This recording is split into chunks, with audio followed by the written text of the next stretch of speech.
Hello বন্ধুরা, কেমন আছো সবাই? আশা করি ভালো আছো।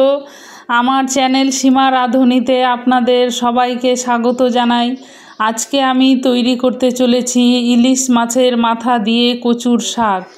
প্রথমে আমি কচুর শাকগুলোকে একটু লম্বা লম্বা করে কেটে নিয়ে ভালো করে ধুয়ে নিয়েছি। একটা কড়াইয়ের মধ্যে নিয়ে নিয়েছি। এইবার দিয়ে দিলাম একটু লেবুর রস,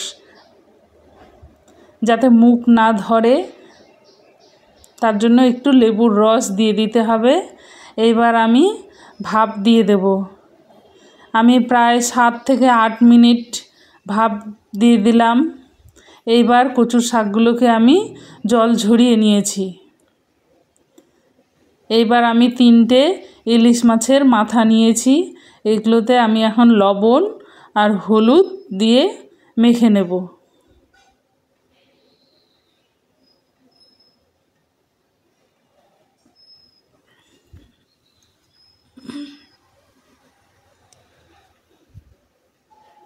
এইবার কড়াইয়ে আমি তেল দিয়ে দিলাম। এইবার ইলিশ মাছের মাথাগুলোকে আমি ভেজে নেব। এপিঠ ওপিঠ খুব ভালো করে ভেজে নিতে হবে।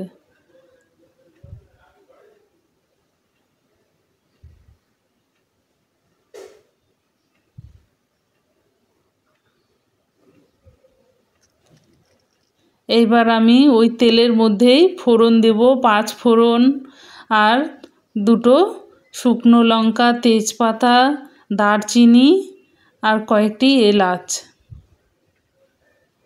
এইবার দিয়ে দিলাম আদা বাটা আর কাঁচা লঙ্কা বাটা,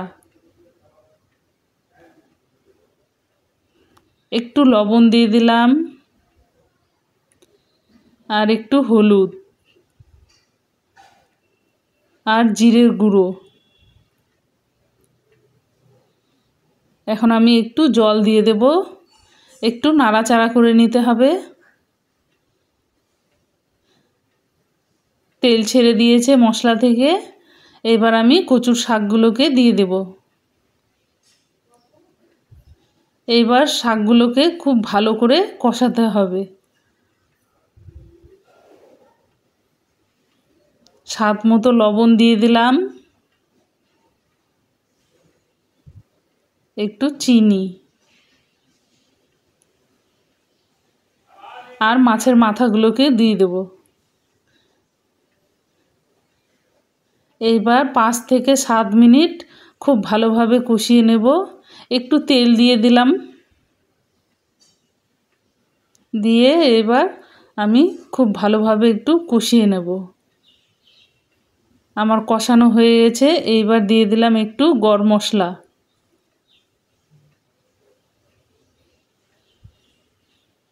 আমার প্রায় তৈরি ইলিশ মাছের মাথা দিয়ে কচুর শাক।